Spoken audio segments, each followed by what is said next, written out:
आप सभी को नमस्कार। इंडिया एक्सप्रेस में आपका स्वागत है। आज हमारे साथ त्यागी समाज के नेता और राष्ट्रीय त्यागी भूमिहार ब्राह्मण समाज समिति के राष्ट्रीय अध्यक्ष मांगेराम त्यागी जी हैं। मांगेराम जी, आपका बहुत बहुत स्वागत है हमारे चैनल में। क्या अब तैयारी आपके संगठन की है, समाज की है, क्योंकि अब चुनाव विधानसभा का दूर नहीं है, जल्द ही समय से पहले चुनाव की बात सामने आ रही है। छोटे भाई, पहले तो मैं धन्यवाद कर रहा हूँ आपका और आपके चैनल का। हमारे समाज और संगठन की ओर से आप लोगों को शुभकामनाएं। और बस हमारा क्या चल रहा, हमारा तो चलो ही जा, कहीं ना कहीं खड़का तड़का रखना ही पड़ा। नहीं खड़का तड़का रखेंगे भाई, लोग तो 50-55 साल तक मंड रहे, अब हम 2.5-3 साल से लग रहे हैं इस मामले में।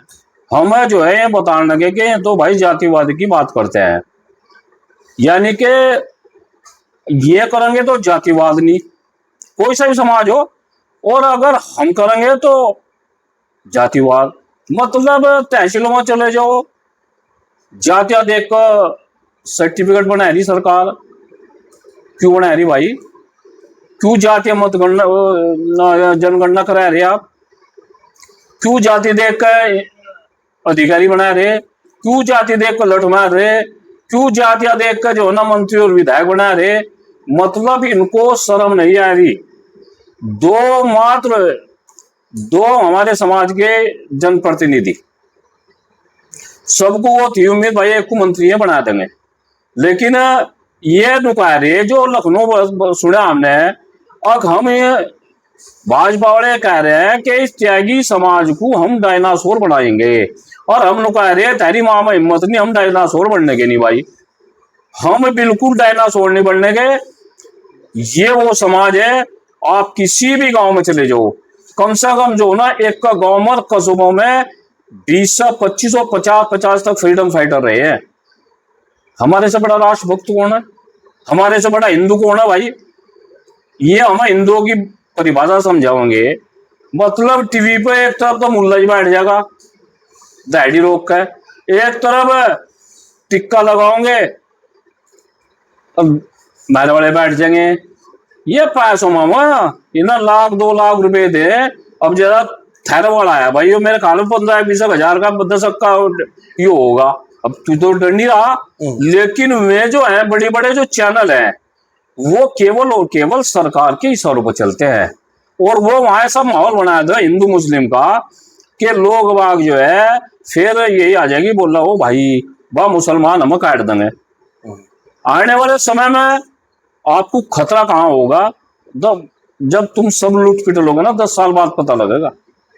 अभी बता दो आप, 10 साल बाद पता लगने से बेहतर नहीं, अभी मतलब महंगामा हो जाएगा, 10 साल बाद पता लगेगा अपने आप ही, जो ना इनकी बुद्धि ठीक हो जाएगी मेरे वालों की। अब देखो क्या है, कोई पश्चिम उत्तर प्रदेश में एक नेता जो बताया दो, चलो इधर अजीत पवार को रसवानी को छोड़कर और बसंत को, एक नेता ऐसा बताया दो जो डीएम और एसएसपी को डायरेक्ट से फोन कर बैठा है। बिल्कुल नहीं मिलने का। अभी मैंने एक बाइट दे दी थी, एक प्रेस कॉन्फ्रेंस कर दी थी, तो उसी पर हाउ उल्लाह करो ना कि तो लोग बात, अरे भाई हम मांगे तो रहे, अपने समाज के लिए मांग रहे। या मैं भी ये कह दूं मीडिया पे, अब भाई त्यागियों कुलनादबा त्यागियों तो बहुत, मतलब ये मंडल कमंडल भूमंडल और इन पर अमीनगिरी का काम करते हैं। अपने घर कर लो, अपने घर करो, हिल्ला कर लो, अपने बिजनेस कर लो, इनके चक्कर में ना पड़ो। नेता जो है ना, ये जो नेता हो, इनकी नेताओं की जो नस्ल हो, ये किसी के नहीं हो करते। 1-2% को तो मैं कहता नहीं, लेकिन ये जो है ना कचौरे में जो चाय पियो है ना, तो उसे मिट्टी के कचौरे फेंकते हैं। यही काम ये नेता करते हैं। भाई अपना काम कर लो, अपने घरों पर ध्यान दे लो। तो राजनीतिक दलों को क्या संदेश है आपका 2027 या 26 जब भी चुनाव होंगे, क्योंकि 2-4-5 महीने में भाई संदेश ये है कि समाज को, मैं बार बार कह रहा हूं, अब फिर पुनः दोहरा रहा छोटे भाई, समाज को कोई भी पार्टी टिकट देगी उसका सम्मान होगा, और आने वाले समय में जो और धोरे की 5-7 जो वो है ना सीट, उन पर भी उस पार्टी को प्रभाव देखने को मिलेगा। हम लोगों के जब पांव पकड़ने हैं, और मैं नेता वो कह रहा भाई सुधर जाओ, तुमने ही नाश मार रखा। फिर कहा भाई तो कड़वा बोल रहे, मतलब तुम वहां जाएगा मीटिंगों में जाएगा और ये बताओ कि त्यागियों की तो वोट आ रही थारे पे, क्यों आ रही भाई? किसी के बाप की बपोती है क्या? अब त्यागियों को तो ये देने की नहीं टिकट को। मतलब जब ये ट्रैक्टर था बिना हवा का और बिना डीजल का, टूटा ट्रैक्टर था भाजपा का, जब तो त्यागी घंचो फिरो थे। त्यागी से ज्यादा संग में कोई नहीं है। और आज शताब्दी एक्सप्रेस होगी। अब में लोग आएंगे जो पहले बहुजन समाज पार्टी में, समाजवादी में, कांग्रेस में थे, अब वे बहुत बड़े, उनका बड़ा हिंदू नहीं है और उनका बड़ा भाजपा ही नहीं कुछ। 2013 वाली भाजपा इनको लानी पड़ेगी। और इनका जो नींव का काम कर रहा है समाज, त्यागी भूमिया ब्राह्मण समाज, इनका ध्यान रखना पड़ेगा। नहीं तो भाई गुलजारी लाल नंदा बनने वाला था। गुलजारी लाल नंदा, उसकी भी वो सुन लियो, इतिहास उसका ठहरा देख लियो। देखिए जी, राम मंदिर में जो चंदा चोरी का मामला है वो भी बहुत ज़्यादा चर्चाओं में है और हिंदू समाज की आस्था केंद्र है राम मंदिर। इस पर आपका क्या कहना? भाई ठीक कर रहे हैं भाई, जो चीज चोरी करने की हो तो चोरी होनी चाहिए। मतलब माँ बाप को तो रोटी दे रहे, ज्यादातर राम मंदिर में जो बड़े बड़े धन्ना सेठ जो वो दे रहे ना, उनके घर के माँ बाप को देखो वृद्धाश्रम में पड़े, गरीब को नहीं में बैठ रहे। भाई गरीब की लड़कियों की शादी करो, किसानों का जो है ना, किसानों का ध्यान दो, मजदूरों की तरफ ध्यान दो। अरे भाई जब चंदा तुम आज अरबों खरबों में दे रहे हो तो ठीक है, उन्होंने चोरी कर लिया भाई, मान लिया कि आदमी बैठा वो भूखा, उसके आगे खीर का कोटरा तेरा तो खाऊंगा तो भाई। इन्हें बेशर्मों को शर्म नहीं आ रही जो भी वहां से। देखो मैं एक बात बताऊंगा आपको, भगवान, तुम्हें भी मैं बता रहा, तुम्हारे पिताजी बैठे मेरे बराबर में, इनसे बड़ा देवता कोई नहीं है। जिसके माँ बाप घर में बैठे ना, चारों धाम उनके चरणों में हो। ये जब राम मंदिर की बात कर रहे, सबके घरों में मंदिर है। कितने आदमी है जो तड़के जो ना धूप बत्ती और अगरबत्ती करके और अपने माँ बाप का पैर छू जा। मैं तो भाई इन बातों को मानता नहीं।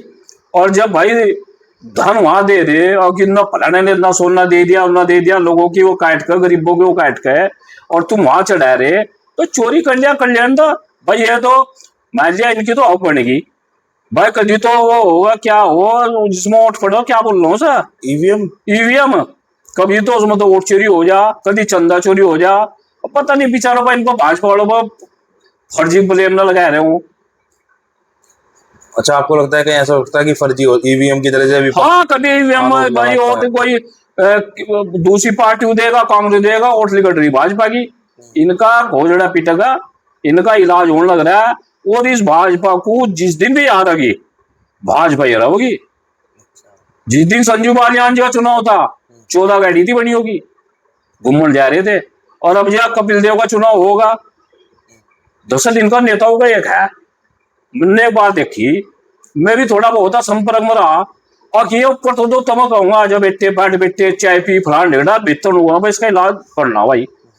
और हमर तम कैसे है, अगर हमें दिख रहा है कि इसकी जो ना गलती है लड़के की, उसे धमका देंगे, फिर अपने दौड़ो बैठा लेंगे, पेट तो साफ। नेता जो है ना, इलाज भीतर तो करो, उसका चक्कू दिखे यहाँ ही रहा है, वो पता नहीं लिकड़ का ऐसा लगा तो उसको पता भी नहीं लगता। जब उसका इलाज हो जा, चीर फाड़ हो जा, जब पता लगो। तो इलाज जो है भाजपा का, भाजपा लेकर दे। अब समाजवादी पार्टी पा जा, समाजवादी पार्टी में अखिलेश यादव और राहुल गांधी, 10-10 हजार की भीड़ जब इन पर हो जाएगी तो ये बटन जो ना इन तक खोल लो, छाती तक के। इनका दिमाग वैसे खराब हो जा। अब देखो यहाँ क्या जूत बज रहे, मतलब हाल में तो टोटे में लड़ाई हो रहा, जिस तरह मुजफ्फरनगर में बज रहा है, हर जनपद में यही हो रहा है इनका, इन्हें नहीं पता। इधर तम सारे के सारे बसपा सपा कांग्रेस और अपा सपा ढपा धपा लखा खपा क्या क्या है पार्टी, अगर सारे इकट्ठे हो बढ़ोगे जब जाके इनका इलाज होगा, और नहीं तो किले नहीं काबू मैंने के। और मैं तो भाई एक बात का मानने वाला, पार्टियों को किसी को वोट दो ही ना, निर्दलीय चुनाव लड़वाओ, कहीं गुज्जर लड़वा दो, कहीं ठाकुर, कहीं त्यागी, कहीं ब्राह्मण, कहीं कहीं पाल प्रजापति, कहीं मुस्लिम, ऐसा लड़ा दो। कोई मुपत्ति थोड़ा ही है, वोट हमारी और मड़ाई है चाटंगे। तो किसका इलाज की बात कर रहे हैं मुजफ्फरनगर में? मुजफ्फरनगर अपने आप हो जाएगा इनका, जब समय होगा ना। हम जो ना उसमें ऐसा नहीं है, हम जो ना हमारे अंदर है और बहुत पीड़ा है। इन लोगों ने फर्जी SC/ST एक्ट बहुत लोगों में लगवा रखी। जितनी भारतीय जनता पार्टी की सरकार में SC/ST एक्ट लगी, किसी को नहीं लगी। मायावती की सरकार में पहला अधिकारी को देख भी लेते। अगर मेरे घर में कोई फैसला आ रहा है तो मैं चुप रहूंगा, अगर कोई ओखो जोखो बोल पड़ा तो उसे भी बर्दाश्त करूंगा। यही उस टाइम था बसपा सरकार थी, इनके विधायक मन देगा तो भाई गलत ना करे। लेकिन आज क्या हो रहा है, आज अगर किसी का इलाज कराना ना तो किसी को उकसाकर उसको फर्जी SC/ST एक्ट लगा दो।